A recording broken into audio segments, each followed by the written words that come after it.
सभी दर्शकों को नमस्कार। मेरा नाम अमित कुमार है। मैं LIC ऑफ इंडिया में फाइनेंशियल एडवाइजर के रूप में काम करता हूं और इसके साथ साथ मैं LIC ऑफ इंडिया के माध्यम से life insurance policies, health insurance policies और जनरल इंश्योरेंस में टू व्हीलर, फोर व्हीलर सभी की पॉलिसीज हमारे यहाँ पर होती है। आज हम यहाँ पर बात करेंगे LIC ऑफ इंडिया के बहुत ही पॉपुलर पॉलिसी, इसको हमने नाम दिया है कॉमन पॉलिसी के बारे में। कॉमन हम इसको इसलिए कह रहे हैं कि कोई भी व्यक्ति अपने बच्चों के लिए इस पॉलिसी को ले सकता है। कुछ बेसिक क्राइटेरिया होंगे इस पॉलिसी को लेने के लिए, लेकिन सबसे पहले हम समझेंगे कि हम कोई भी पॉलिसी में या किसी भी सरकार की योजनाओं में इन्वेस्टमेंट क्यों करें। तो इन्वेस्टमेंट करने के लिए हमको सबसे पहले क्या चाहिए? गारंटी चाहिए। सबसे पहले क्या चाहिए? गारंटी। यानी जो भी पैसा हम इन्वेस्ट कर रहे हैं उसकी गारंटी क्या रहेगी। तो LIC ऑफ इंडिया क्योंकि भारत सरकार का उपक्रम है, भारत सरकार की अपनी संस्था है, इसको हिंदी में कहते हैं भारतीय जीवन बीमा निगम। भारतीय जीवन बीमा निगम।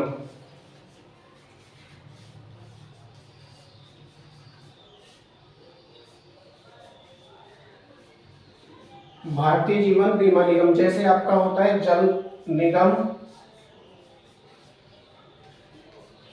जैसे होता है आपका परिवहन निगम, परिवहन निगम, ठीक वैसे ही आपका है भारतीय जीवन बीमा निगम। भारतीय जीवन बीमा निगम LIC ऑफ इंडिया। तो आप जो पैसा यहाँ पर इन्वेस्ट कर रहे हैं, जमा कर रहे हैं किसी न किसी पॉलिसी के माध्यम से, उसकी एक गारंटी रहती है जी। LIC ऑफ इंडिया की 100% गारंटी रहेगी। 100% गारंटी किसकी रहेगी? LIC ऑफ इंडिया की रहेगी। इसके ऊपर भी भारत सरकार की इसके ऊपर सॉवरेन गारंटी है, यानी 100% गारंटी है। निवेशक जितना भी पैसा LIC ऑफ इंडिया में निवेश कर रहे हैं वो पूरा ही सिक्योर है, सुरक्षित है। उस पैसे के साथ किसी प्रकार की भी कोई छेड़छाड़ नहीं होगी। तो गारंटी आपको चाहिए। दूसरा क्या चाहिए? लचीलापन होना चाहिए। नंबर 1 पे गारंटी होना चाहिए। दूसरा होना चाहिए लचीलापन। लचीलापन का मतलब रहता है कि जब आपको पैसे की आवश्यकता पड़े आपको शीघ्रता से मिल जाए, आसानी से मिल जाए, उसे लचीलापन कहते हैं। अंग्रेजी में कहते हैं इसको फ्लेक्सिबिलिटी। तो लचीलापन आपको चाहिए, यानी जब आपको पैसे की आवश्यकता महसूस हो रही है तो उस समय आपको पैसा मिल जाए। तो इस योजना में जिसकी हम आज चर्चा करेंगे कॉमन पॉलिसी के बारे में, इस योजना में दोनों चीजें उपलब्ध है, गारंटी भी है और लचीलापन है। गारंटी इसलिए क्योंकि LIC ऑफ इंडिया की पॉलिसी के बारे में हम चर्चा करने जा रहे हैं, और लचीलापन इसलिए कि कुछ समय के बाद यानी 1 साल के बाद ही आप यहाँ से कुछ पैसा अपनी आवश्यकताओं को पूरा करने के लिए ले सकते हैं। तो कुछ बेसिक क्राइटेरिया होंगे इस पॉलिसी को लेने के लिए। तो सबसे पहले हम जान लेते हैं एंट्री एज के बारे में। तो इस पॉलिसी की जो एंट्री एज है, यानी प्रवेश के समय आयु, प्रवेश के समय आयु आपकी होनी चाहिए 18 वर्ष कंप्लीट, 18 वर्ष से 50 वर्ष तक। यानी 18 वर्ष से 50 वर्ष तक के कोई भी व्यक्ति या महिलाएं हो इस पॉलिसी को ले सकते हैं। महिलाएं यदि ले रही है तो उनकी अपनी सैलरी होनी चाहिए, उनका अपना बिजनेस होनी चाहिए, यानी कोई ना कोई इनकम उनके पास में होनी चाहिए। और यदि पुरुष ले रहे हैं तो उनके पास भी जाहिर सी बात है कोई ना कोई इनकम या कोई सैलरी उनके पास होनी चाहिए। कॉमन पॉलिसी मैंने बताया इसको इसलिए कह रहे हैं कि लड़का और लड़की यानी बेटा और बेटी, बेटा और बेटी दोनों के लिए ली जा सकती है।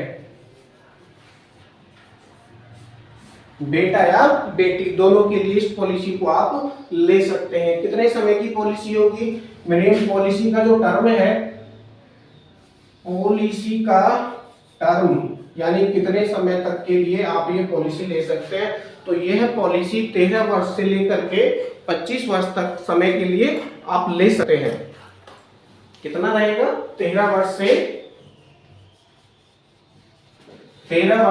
25 वर्ष तक समय के लिए आप इसमें पॉलिसी ले सकते हैं। अब पॉलिसी की प्रीमियम का टर्म रहेगा जिसको मैं लिख रहा हूं PPT, यानी प्रीमियम पेमेंट टर्म रहेगा यहाँ पर -3, यानी जितने समय की आप पॉलिसी ले रहे हैं उससे 3 साल कम, उससे 3 साल कम। मान कर चलिए कोई व्यक्ति 23 साल के लिए पॉलिसी लेना चाहते हैं तो 23 में से 3 घटाएंगे कितना हो जाएगा? 20, यानी कितना लिखेंगे? पॉलिसी टर्म -3 ईयर, यानी बाकी जो 3 साल है उसमें प्रीमियम आपसे नहीं लिया जाएगा। तो ये कुछ बेसिक डिटेल हो गई। 18 से 50 साल उम्र होनी चाहिए। पॉलिसी टर्म 13 से 25 साल तक रहेगा और पीपीटी रहेगा पॉलिसी टर्म में से 3 साल कम, यानी अगर 20 साल की पॉलिसी कोई पर्सन लेता है तो उनको 3 साल कम प्रीमियम यहाँ पर देना पड़ेगा। इसके अलावा कुछ बेसिक और भी इसमें बेनिफिट है। तो इमरजेंसी फंड आप यहाँ पर ले सकते हैं। इमरजेंसी फंड यानी लचीलापन भी इस पॉलिसी में रखा गया है, यानी भारतीय जीवन बीमा निगम यानी एलआईसी ऑफ इंडिया ने आपकी हर आवश्यकताओं को ध्यान में रखते हुए इस पॉलिसी को बनाया है। इमरजेंसी फंड आपको मिलेगा कितना, 1 साल के बाद, 1 साल के बाद यानी 1 वर्ष बाद ही आप इमरजेंसी फंड का प्रयोग कर सकते हैं और अपने काम को कर सकते हैं जो भी इमरजेंसी में आपको आ रहा है। लेकिन ये फंड लेने के पश्चात आप कुछ समय के बाद में इसको वापस जमा करेंगे, क्योंकि एलआईसी ऑफ इंडिया में जो भी पैसा आप जमा करते हैं एलआईसी ऑफ इंडिया उस पैसे को मार्केट में निवेश करती है, जिसके कारण वहां से अच्छी रिटर्न आते हैं और अच्छी रिटर्न आने के पश्चात आपको एक अच्छी मैच्योरिटी मिलती है।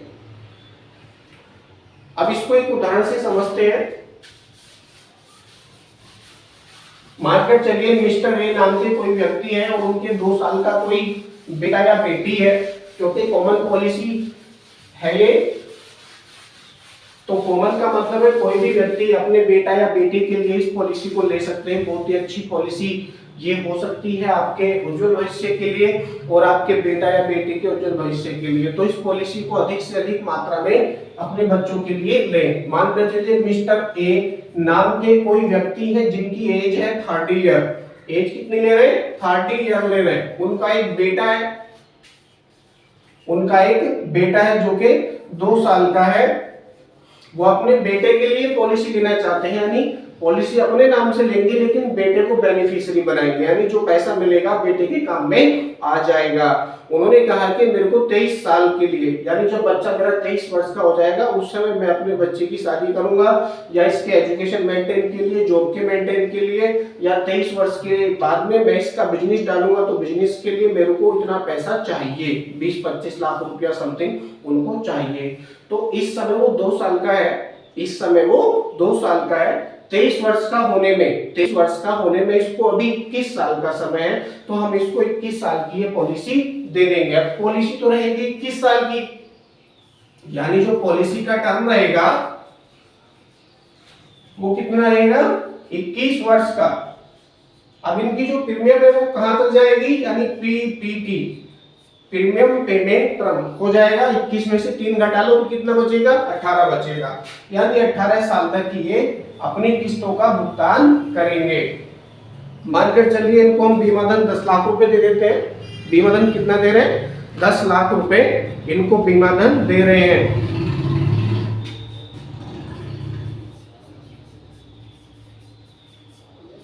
बीमा धन दे रहे हैं 10 लाख रुपए।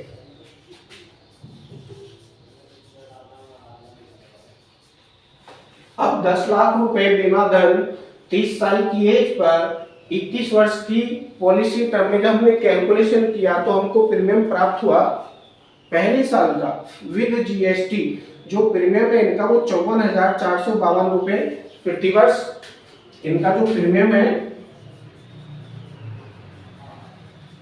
वो कितना जा रहा है, 54,452 प्रति वर्ष।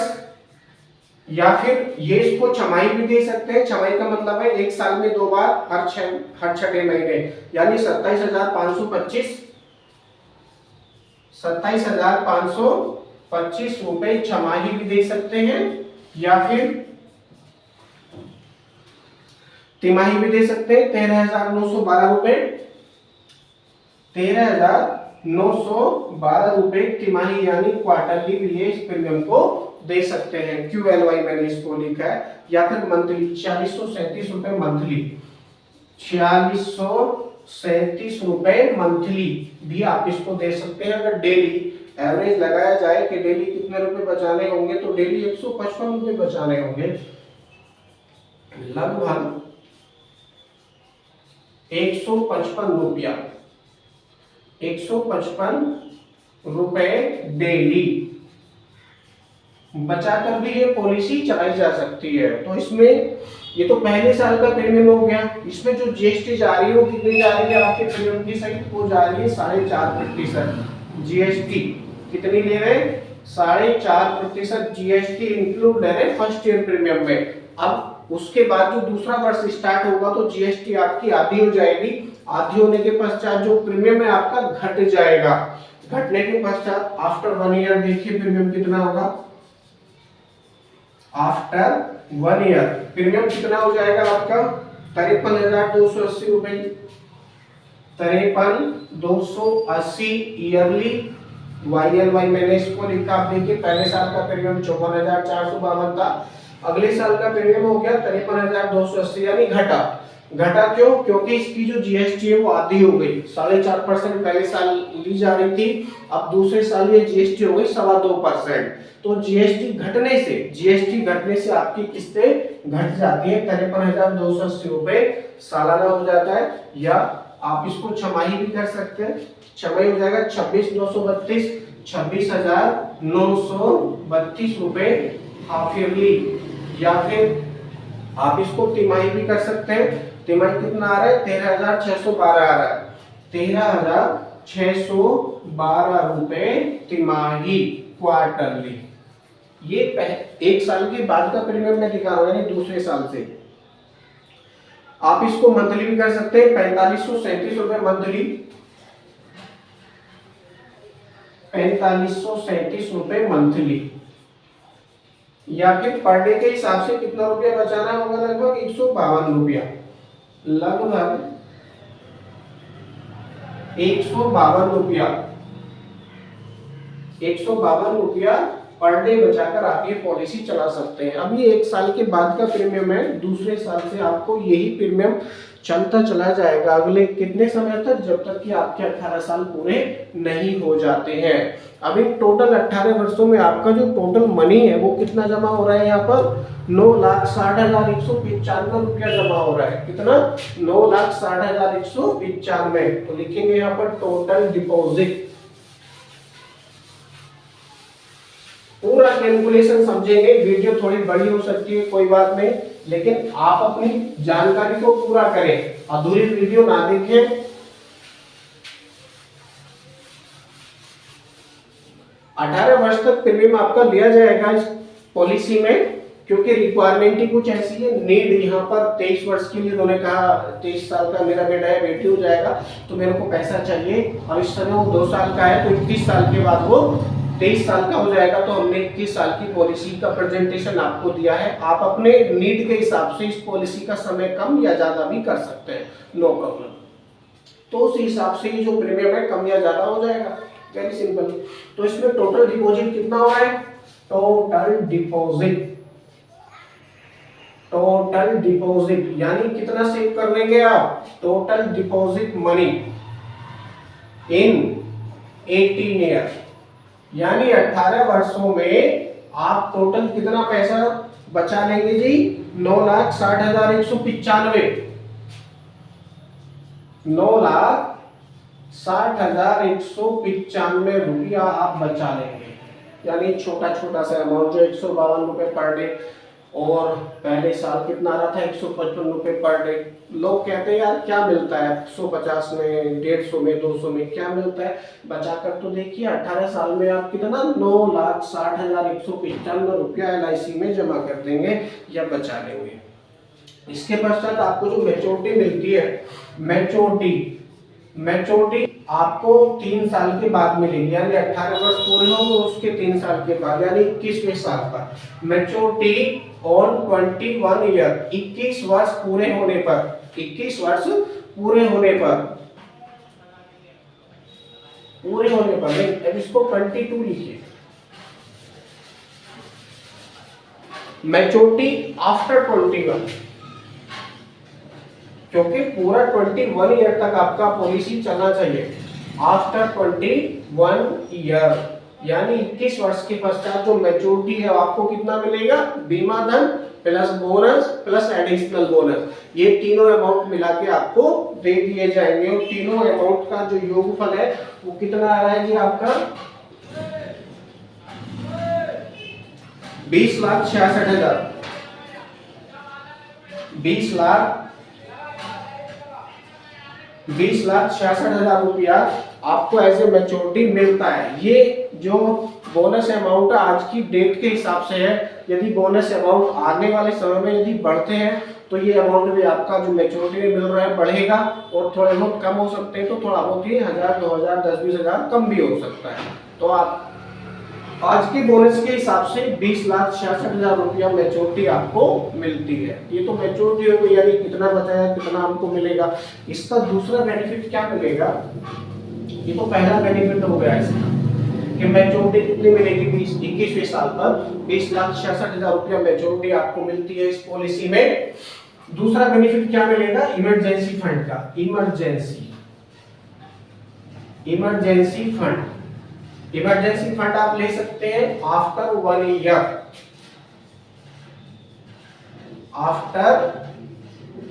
ईयर। और कितना मिल सकता है आपको भाई, स्टार्टिंग में तो आपको कम पैसा ही मिलेगा, यानी जो जमा धन है उसका लगभग 50% तक अमाउंट आप पहले ही साल या दूसरे साल तीसरे साल आप निकाल सकते हैं। कितना मिलेगा, लगभग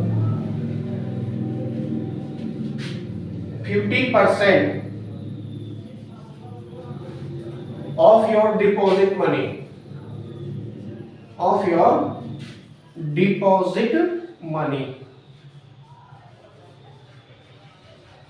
ये दूसरा बेनिफिट हो गया। एलआईसी में जो मैच्योरिटी आपको मिलती है वो हमेशा टैक्स फ्री रहती है, यानी उसके ऊपर किसी भी प्रकार का कोई भी टैक्स नहीं लगेगा सेक्शन 80C के अकॉर्डिंग। इनकम टैक्स की धारा 80C के अकॉर्डिंग एलआईसी ऑफ इंडिया में मिलने वाली मैच्योरिटी टैक्स फ्री रहती है, चाहे यह अमाउंट कितना भी बड़ा क्यों ना हो। तो क्या कह रहे हैं, इमरजेंसी फंड आपको दे रहे हैं 1 साल के बाद लगभग 50% ऑफ डिपॉजिट मनी, यानी उस समय जो भी आपका अमाउंट जमा हो जाएगा उसका लगभग 50% तक अमाउंट आपको मिल जाएगा, यानी जमा धन का 50% तक अमाउंट आप अपना इमरजेंसी फंड के रूप में ले सकते हैं। अगला क्या आ रहा है, मैच्योरिटी आपको कितने दे रहे हैं, वो टैक्स फ्री दे रहे हैं। जो भी मैच्योरिटी आपको मिलेगी वो टैक्स फ्री मैच्योरिटी मिलेगी। Tax free maturity. अब इस पॉलिसी में प्रीमियम आपका कितना गया, टोटल 9,60,000 गया। 9,60,000 195 में इसको राउंड फिगर में 9,60,000 ही मान के चलिए, तो 9,60,000 का 30% आप इनकम टैक्स रिबेट भी ले सकते हैं।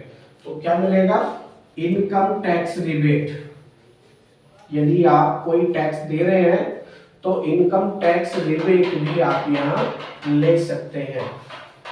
कितना मिलेगा, 30% of your premium, total premium of your total premium, यानी 18 वर्षों में आपने जो भी प्रीमियम जमा किया है, कितना जमा किया आपने 18 वर्षों में 9,60,000 जमा किया, उसका मैक्सिमम 30% आप इनकम टैक्स में रिबेट ले सकते हैं। तो 96 दिया कितना हो गया 288, यानी लगभग 2,88,000 के आसपास आप यहाँ पर इनकम टैक्स में रिबेट भी इस पॉलिसी के माध्यम से ले सकते हैं। और इसकी अधिकतम सीमा कितनी है जी, 1.5 लाख रुपया। अधिकतम सीमा कितनी, 1.5 लाख रुपया, 1.5 lakh per year. Maximum limit कितनी है, 1.5 लाख रुपया प्रति वर्ष है। आप इनकम टैक्स में एलआईसी ऑफ इंडिया से मैक्सिमम 1.5 लाख रुपया प्रति वर्ष तक की रिबेट ले सकते हैं। अब आइए समझते हैं इसका रिस्क बेनिफिट। भगवान ना करे कि यदि उस दंपत्ति के साथ में जिन्होंने पॉलिसी अपने नाम पे ली है उनके साथ कोई मिसहैपनिंग हो गई, तो यहां तक आपने समझा होगा, तो मैं इसको साफ कर देता हूं।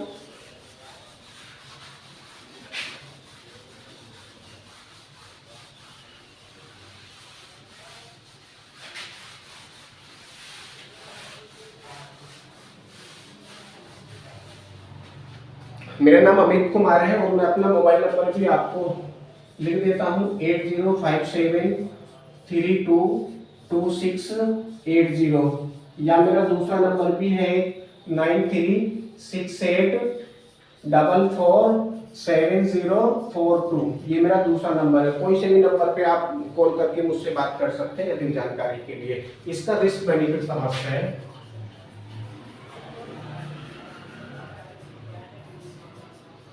रिस्क बेनिफिट, यदि कल को उस दंपत्ति के साथ कोई मिसहैपनिंग हो गई तो उनके परिवार वालों का क्या होगा, उनके परिवार को किस तरह से ये पॉलिसी बेनिफिट देगी। तो मान कर चलिए पहले ही वर्ष उन्होंने पॉलिसी स्टार्ट की, पॉलिसी करने के अगले ही वर्ष उनके साथ कोई मिसहैपनिंग हो जाती है, यानी उनकी डेथ हो जाती है आफ्टर 1 ईयर, आफ्टर 1 ईयर, तो क्या होगा, अगले साल से उनका प्रीमियम जितना भी जा रहा था वो बंद हो जाएगा, प्रीमियम स्टॉप हो जाएंगे। ऐसा जब भी होगा प्रीमियम क्या होंगे, स्टॉप हो जाएंगे, ऑटोमेटिकली स्टॉप, कोई भी प्रीमियम आगे का नहीं जाएगा, क्योंकि अभी समय बचा हुआ है प्रीमियम भरने में। और ये कब कब होगा, या तो डेथ हो जाए तो उस कंडीशन में होगा, या फिर सड़क दुर्घटना हो जाए, स्थायी अपंगता हो जाती है। स्थायी अपंगता का मतलब है कि उनके बहुत सारे काम वो खुद नहीं कर रहे, दूसरा व्यक्ति उनके काम करा रहा है, खाना खिलाने में, उनके कपड़े धुलाने में, उनको कपड़े पहनाने में, नहलाने में, चलाने में, ऐसे किसी अन्य व्यक्ति की आवश्यकता उसको पड़ रही है, यानी स्थायी अपंग हो गया, जीवित तो है लेकिन कमाने की कंडीशन में नहीं है, तो उस कंडीशन में भी ये रिस्क कवर उनको दिया जाता है। क्या करेंगे, सबसे पहले उनके आगे के प्रीमियम माफ कर देंगे। अब इसमें एक एक्सीडेंटल राइडर है, उस राइडर को यदि हम इस पॉलिसी में ऐड कर देते हैं, राइडर कौन सा है जी, ये एक्सीडेंटल राइडर है, इस राइडर को यदि हम ऐड कर देंगे तो प्रीमियम थोड़ा सा बढ़ जाएगा, प्रीमियम थोड़ा सा बढ़ जाएगा। तो उस समय जब उनकी डेथ होगी या स्थायी अपंगता होगी तो उस समय इनको 10 लाख रुपए, 10 लाख रुपए का अतिरिक्त अमाउंट दे दिया जाएगा हाथों हाथी,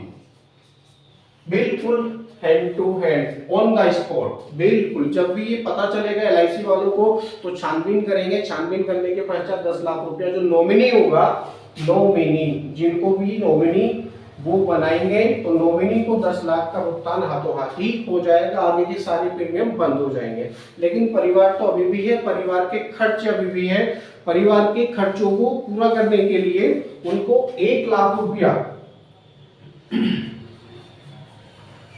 1 लाख रुपया अगले कब तक देंगे,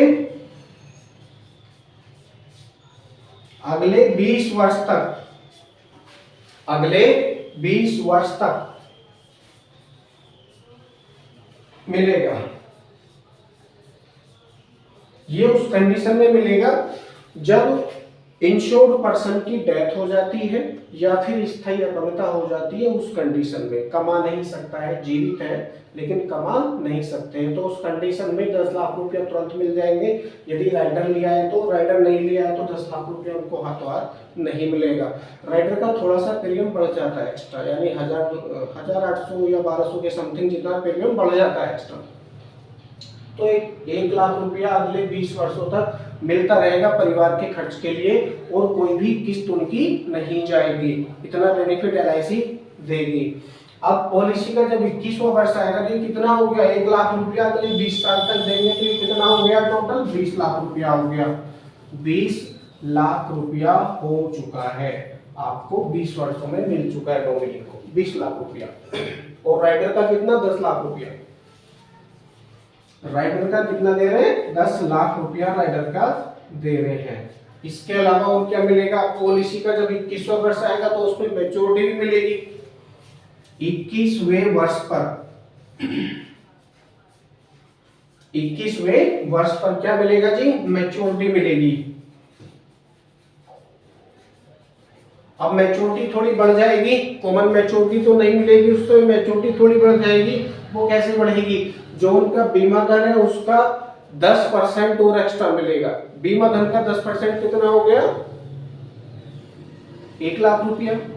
अब 1 लाख रुपया उनको थोड़ा ज्यादा मिलेगा उस कंडीशन में, तो मैच्योरिटी है उनकी 20,66,000 रुपया है, इसमें 1 लाख और जोड़ देंगे तो ये हो जाएगा 21,66,000 रुपया। 21,66,000 रुपया उनको मिल जाएगा 21वें साल पर। अब जरा कैलकुलेशन कर लेते हैं कि टोटल कितना अमाउंट ये बना है। 10 लाख ये है, 20 लाख ये 30 हो गए, 30 और 21 कितना हो गया, 51,66,000 रुपया लगभग ये हो चुका है। ये थोड़ा बहुत ऊपर नीचे 1-2 लाख रुपया ऊपर नीचे हो सकता है, नो प्रॉब्लम। यानी इतना अमाउंट मिलेगा वो व्यक्ति अगर जीवित नहीं रहता है या स्थायी अपंग हो जाता है। तो अब देखिए परिवार के सारे खर्च होंगे। यदि वो व्यक्ति पूरे पॉलिसी के दौरान सर्वाइव कर जाते हैं तो उनको मैच्योरिटी मिलेगी। मैच्योरिटी कितनी है, 20,66,000 रुपये मिल जाती है। और यदि वो बीच में कोई सुख दुख हादसा उनके साथ हो जाता है, ऊपर वाला ना करे ईश्वर ना करे, उनके साथ कोई मिसहैपनिंग हो जाती है, तो उनको इस तरह से जो मैंने पेमेंट बताए हैं वो पेमेंट उनको मिलेंगे। ये तो मैंने बताया है कि पॉलिसी लेने के अगले ही साल उनके साथ कोई मिसहैपनिंग हो जाती है तो पॉलिसी लेने के 5वीं साल हो जाती है, 6ठे साल, 7वें साल, 8वें साल, 9, 10, 11 कभी भी उनके साथ मिसहैपनिंग हो जाती है तो ये सब उनको अकॉर्डिंग टू कैलकुलेशन मिलता रहेगा। और उनके परिवार के सभी खर्चे LIC ऑफ इंडिया अपने कंधों पर उठा लेगा। उसके परिवार को कभी भी कुछ भी परेशानी नहीं होगी। आर्थिक सहायता LIC ऑफ इंडिया उनके परिवार को देता रहेगा। तो इसलिए भी आपको यह पॉलिसी लेनी चाहिए। कॉमन पॉलिसी को इसलिए कह रहे हैं क्योंकि ये बेटा और बेटी दोनों के लिए ली जा सकती है। Okay, thank you. I hope आपको अच्छा लगा होगा वीडियो।